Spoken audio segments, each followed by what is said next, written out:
It's interesting, in a church service, sometimes we don't know if we're supposed to clap or not clap. We can clap. We can clap. Joe, thanks for all that you do. I don't know where you went. You walked away, so back there. Thank you for all you do, for guiding us. Let's start with a verse, John 8, verse 12. When Jesus spoke again to the people, he said, I am the light of the world. Whoever follows me will never walk in darkness, but will have the light of life. The Pharisees challenged him. Here you are, appearing as your own witness. Your testimony is not valid. Jesus answered, even if I testify on my own behalf, my testimony is valid, for I know where I came from and where I'm going. But you have no idea where I came from or where I'm going. You judge by human standards. I pass judgment on no one.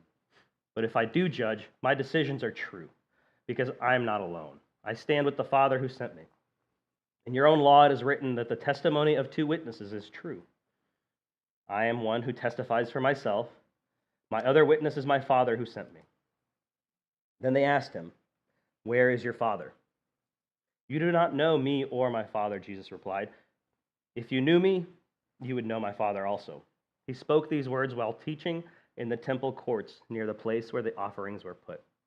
Yet no one seized him, because his hour had not yet come. You guys will bow with me. Father God, thank you for today. Thank you for giving us another morning. We come together and corporately worship you. Help our hearts to be open to you. Help us to feel the Spirit. Lord, I pray that you give me the words to speak this morning and let those words sink in the way that you want. I pray that we glorify you through this service and every day of our lives. In your Son's name I pray. Amen. Before we dive into this specific statement, we're in this series now where we are discussing the various I am statements that Jesus makes, primarily in the book of, or the Gospel of John. There are 7 of those that are very specific, and then there's a couple more that you can kind of decipher out. But we're doing this series, and today, as you can tell, we are talking about I am statement, and it's going to be the I am the light. Before we dive any further into that, there's some background information I think would be important to kind of dissect and talk about a little bit further. You know, I often will bring up this. When we talk about the Bible, we talk about it as if it's a love story. And that's true. It's a love story between the Creator and the creation. One of the other things that you can find as a theme throughout the Bible is this challenge or this contrast between the good and evil, between light and darkness, between sin and holiness. We find verses all throughout the Bible that bring up these ideas. For example, even from the very beginning in Genesis 1, verse 3, what do we have? God said, let there be light, and there was light. God saw that the light was good, and he separated the light from darkness. From the very beginning, God established this very blatant difference between darkness and the light. From the very beginning, he started to bring order into a disordered world. And he established this framework that the rest of that relationship builds on. We find it in other places, and specifically, there's two sections that I want to bring up that we're going to come back to later in this talk, in Exodus chapter 13 and Exodus chapter 14. Exodus chapter 13, verse 21. By day the Lord went ahead of them in a pillar of cloud to guide them on their way, and by night in a pillar of fire to give them light. So they could travel by day or by night.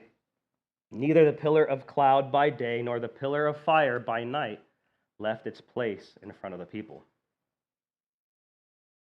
God is this light, this pillar of fire, providing the Israelites guidance, security through the wilderness back in Exodus. In chapter 14, you see him bring up chapter 14, verse 19. The pillar of cloud also moved from in front and stood behind them. This is when they're coming up to the Red Sea, and the Egyptians are chasing after the Israelites as they're trying to escape. And the pillar of cloud also moved from in front and stood behind them, coming between the armies of Egypt and Israel. Throughout the night, the cloud brought darkness to the one side and light to the other. So neither went near the other all night long. In this section, you see God taking the same example and he's separating the good from evil. He's separating sin from holiness. He's dividing his chosen people from his enemies. Darkness represents sin and slavery, captivity and death. And the light represents holiness, freedom, and life. You find similar descriptions of light and dark in Psalms and Proverbs. In Psalm 18, verse 28, "You, Lord, keep my lamp burning. My God turns my darkness into light." Referring to how God brings us out of that darkness, out of that sin. Another example in Psalm 27, verse 1, "The Lord is my light and my salvation. Whom shall I fear?" David highlights how God is his guiding source, his security. There's another example of the darkness in Proverbs 4, verse 19. "The way of the wicked is deep darkness."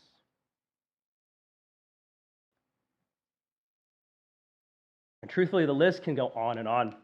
Throughout the Old Testament, as well into the New Testament, we have this metaphor that gets played out that is used to help us understand sin and holiness.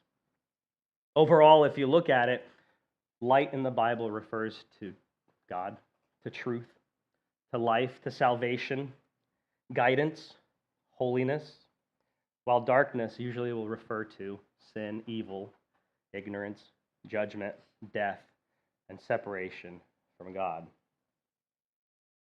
It's interesting that we see so many examples of this metaphor incorporated into our scriptures, yet in our world, I don't think we understand what that really means. In our world, we can just turn on the lights, so we don't really understand what true darkness is. You know, we have the ability to flick a light switch, or we can turn on our headlamps, or most of us have electricity in our house. And so it's easy to talk about darkness like it may not really be that significant of a thing, because our world is lit up by all of these artificial lights, street lamps and headlamps and flashlights. In fact, it's funny, Sarah just brought up, it's amazing how the Spirit works. She was out in the swamps of southern Georgia, and they had an opportunity to look through telescopes and look at the stars. Well, in the big cities, you can't see the stars because of how much artificial light there is. There's not really true darkness. And so you hear this comparison of physical darkness and sin and light and holiness, and I don't think it rings nearly as loud to us as if it would if we really understood what true darkness is. Now, I would generally describe myself as not a very fearful person.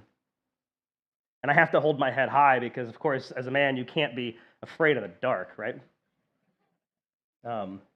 But the truth is, when you get out into true darkness, when you get out into the deep, thick woods kind of darkness, you have a different perspective on what is fearful.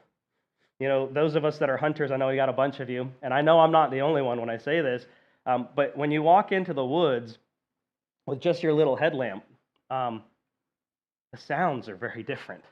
The dew falling on the leaves and making just a little noise off to the right very well could be just dew or a leaf falling, but maybe it's a squirrel or maybe it's a deer, which would be great, maybe. I mean, it could be a bear, it could be a panther. You don't know because you can't see it in the dark. I have between our house and the airport, we live right by the airport, and it's a 10-minute walk from our front door to the front door of the terminal. If I walk through the woods, there's a trail in there called the Golden Aster Trail. And so whenever I fly out of town or fly into town, I typically just walk. Langley and I learned the hard way to not leave our kids in the house asleep for 3 minutes that it takes to pick me up from the airport. I'm not going to go into that. But I just walk, at this point now, instead of having to wake up kids or whatever if I fly in late. Well, I tell you what, going through that trail in daylight is very different than coming back when your only light source is your cell phone. And you know that there are black bears in those woods. 100% we have black bears there. And you know that there's homeless encampments not that far away. And as I walk through that trail, I walk a little faster, and there's a little bit more alarm where the hair on the back of my neck stands up. Darkness, true darkness, is very different. Anybody ever been to the Mariana Caverns? A lot of you have. If you haven't, you should really take advantage and go. It's only about an hour away. In the state park, you have this experience where they take you down into the caves, and at one point they bring you into this room and they turn off all of the lights. And pitch black darkness where you can't see your hand in front of you at all. It's just pitch black is the kind of darkness the Bible is talking about when it says that sin is darkness. It's the kind of darkness of fear, the kind of darkness of hopelessness, the kind of darkness of separation from God. It's the kind of darkness that we can't get out ourselves. We can't rescue ourselves from.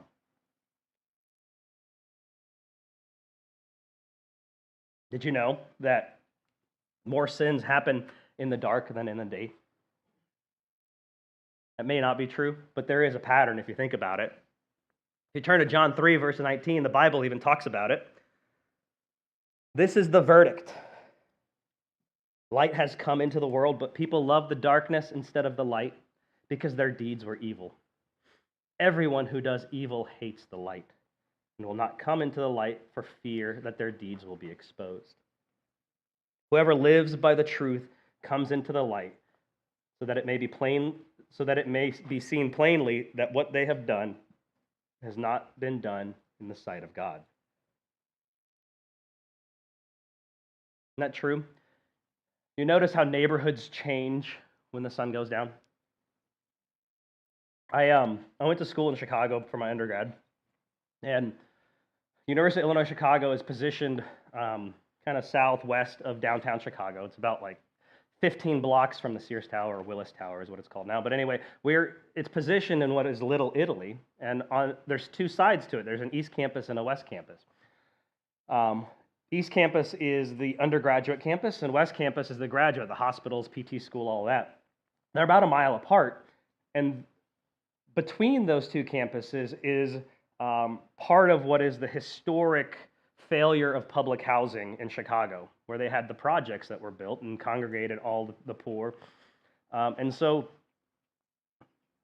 going to school in Chicago, at UIC, you don't go from East Campus to West Campus after like 7 o'clock p.m. Maybe a little bit better now, but at the time that was so true. You just don't do it. You jump on the bus, you get somebody to drive you, but you don't walk along those sidewalks. I lived for a bit just south of campus on the other side of the train tracks. And it's weird how this works out, but on the other side of the train tracks, it was that same deal. You really don't go south. You don't go any farther for the same reason. If you're on the subway, you don't ride. And these are the kind of things that our coaches would tell us when we first arrived. Like, you do not ride the subway beyond UIC Halstead, or not UIC Halstead, the hospital stop after 7 p.m. unless you want to get yourself in trouble. You don't ride south on the orange line or the red line beyond Roosevelt.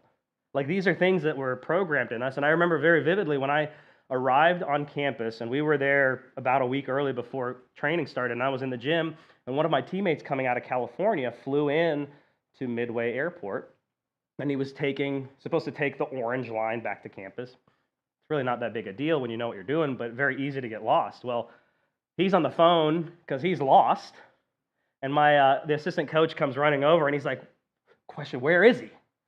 And he gave him an intersection, and immediately he went and jumped in his car to go pick him up, because there's certain parts of town that you just don't want to be at after dark. It's interesting how that works. Tallahassee has parts of the city that are like that. Really not that far away from where we live, over there on Lake Bradford. It's interesting. If we really stop and think about that metaphor of light and dark, good and evil, it really does make sense if you really come to terms and understand what true darkness is. Darkness is sin, hopelessness, separation from God, and death. And light is holiness, righteousness, unity with the Creator, and life. And so that brings us back to the starting scripture, John 8, verse 12.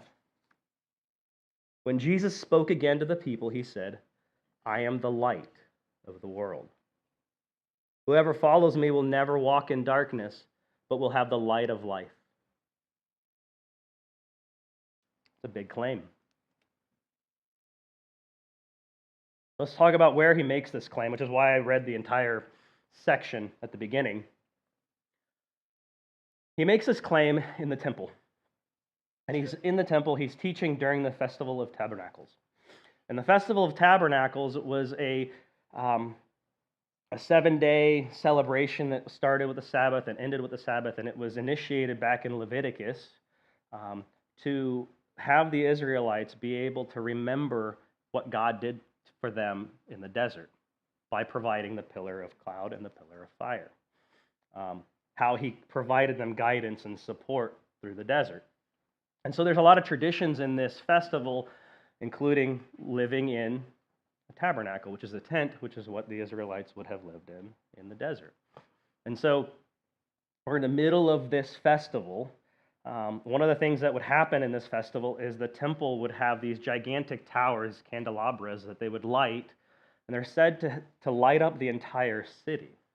And so every night they would light these up to signify or represent the towers or the pillars of fire back in Exodus. And so here you have Jesus sitting in the temple where everybody is listening to him, teaching, and he says, I am that light.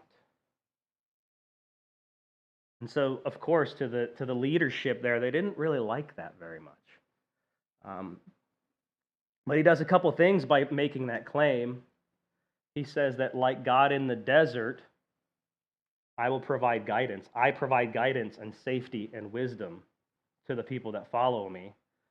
And he's also stating that he is the fulfillment of that prophecy. He is the Messiah. Jesus is the light. He is the great I am.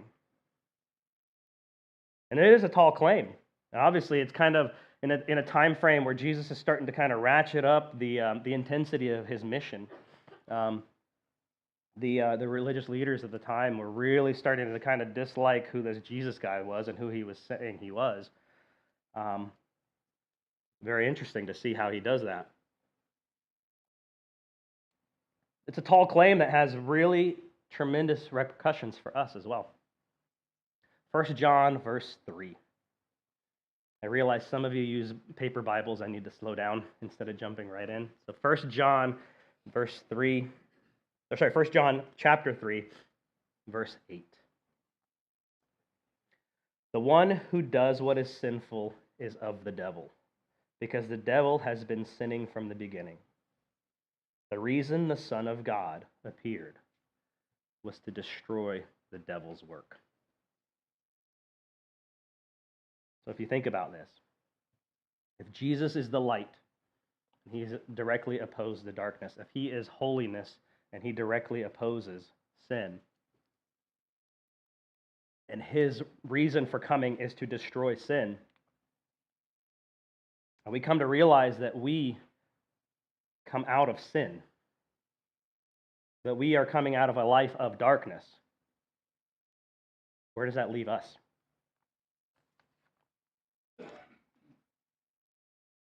How will he treat us in that darkness?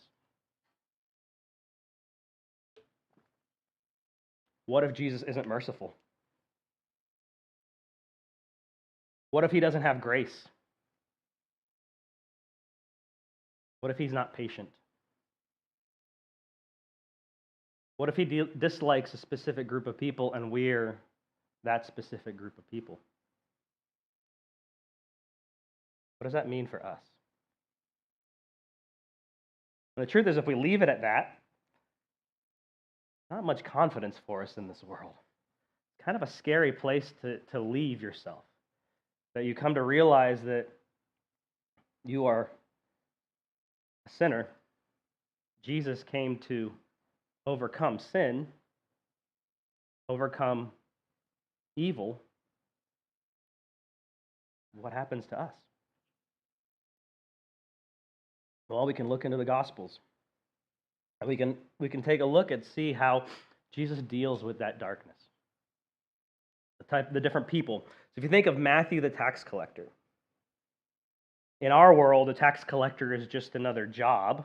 I don't like paying my taxes, but I don't really talk to the tax collector very much. But in that day, you would have had to physically go to a tax collector and give him the taxes that they said you owed. And a lot of times it was a way that they would abuse the population. They would take more than what technically was owed. They were kind of the cultural enemy of the Jewish people. They collaborated with the Roman Empire to suppress the Jews. And what does Jesus do? He comes to this person that would be thought of as a sinner, and he says, why don't you stop being a tax collector and come follow me? And so Matthew says, okay. He follows him. And all of a sudden you have this whole story where one of the Gospels is written by Matthew. Or what about Peter? You have this disciple that followed Jesus, swore that he would defend him to all ends. He said he would never deny him, and Jesus said, yeah, you will. He denies him 3 times, and what does Jesus do? He lifts him up out of that darkness, and he turns him into one of the most important people in the Bible, the father of the church. Jesus' light brings us up out of that darkness. Or another example that just popped in my head because we just came off of the Easter season, the thief on the cross. You have this scenario, we have 3 people put on the cross. 2 of them deserved it by the law. 1 didn't.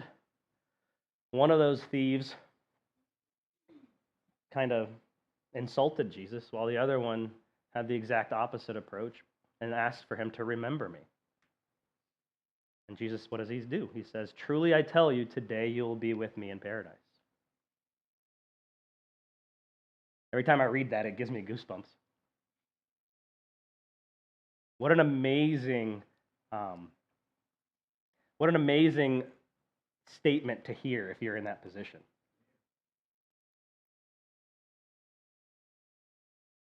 We should not fear Jesus' reaction to our darkness.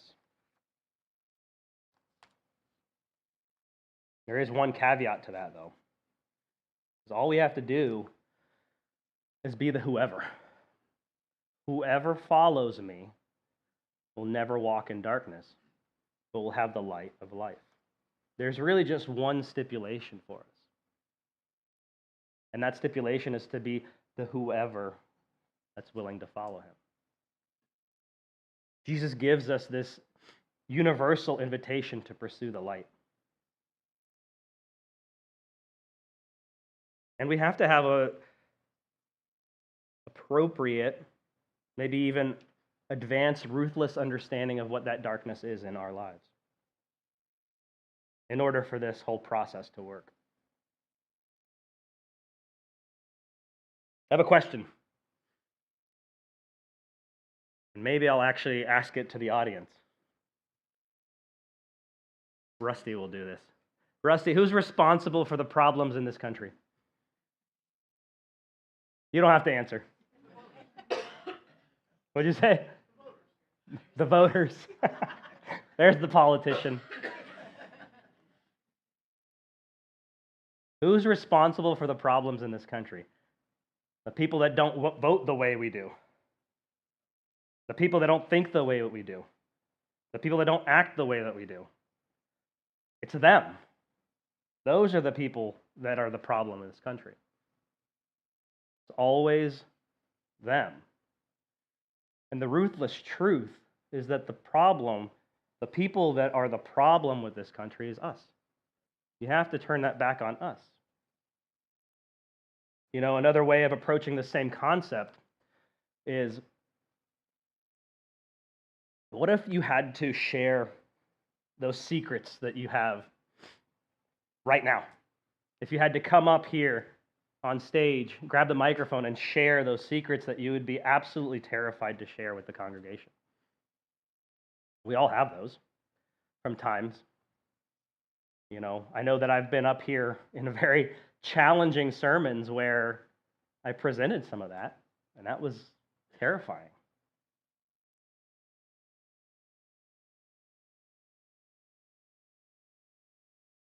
We simply have to be the whoever that follows Jesus. But the whoever has to be the real you, not someone that you're pretending to be. Jesus cannot heal the person that we're pretending to be. He heals the person that we are. Leading up to this sermon, it always works this way. There's the way that the Spirit works in your heart, and for the last 4 or 5 weeks, I've had this position where Langley will admit she's seen me shift in my maybe personality or my attitude. I noticed myself starting to become a little bit more critical. I work with 60 or 70 kids every week, maybe more, directly. A lot of them are the same age as my kids, my boys. A lot of them are boys that are the same age as my boys. And I found myself every single week in every class wondering, what are these parents doing? And the reality is, they're just parenting the same way that I'm parenting. I'm just becoming more and more bitter about this position that I'm in because of a lot of different extraneous things. This time of year, I have a lot of travels that happen, and it really builds up from January through March and into April.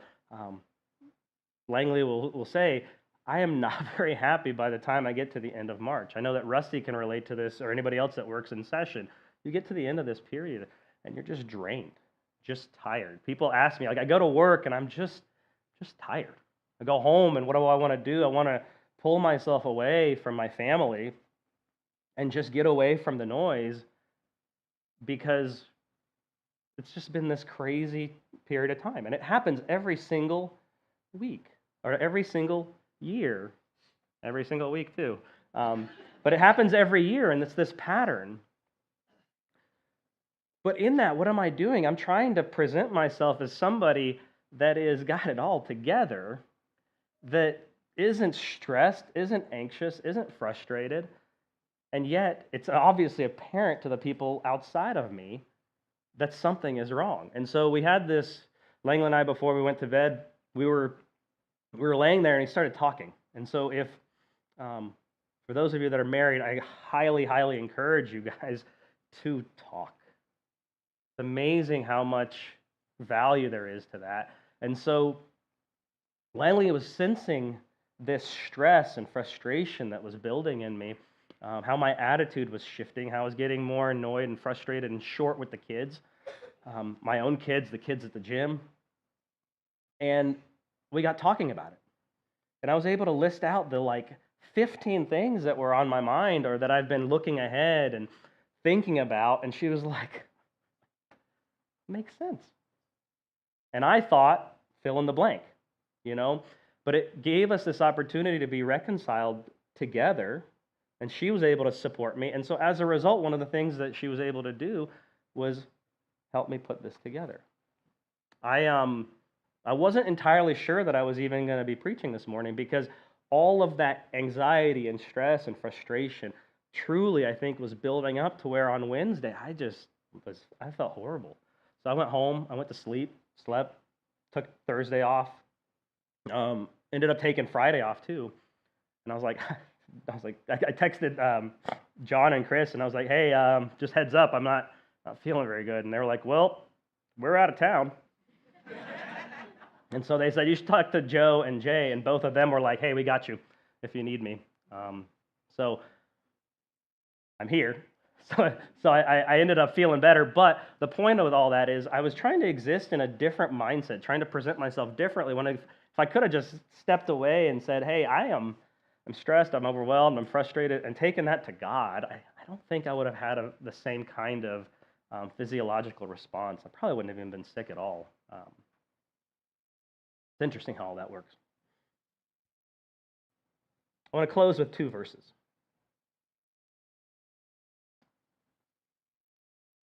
One we've already read. Another one is 1 John 1, verse 5. 1 John 1, verse 5. This is the message we have heard from him and declared to you. God is light. In him there is no darkness at all. If we claim to have fellowship with him and yet walk in darkness, we lie and do not live out the truth. But if we walk in the light as he is the light, we have fellowship with one another, and the blood of Jesus, his Son, purifies us from all sin. John 8, verse 12. I am the light of the world. Whoever follows me will never walk in darkness, but will have the light of life. Thank you.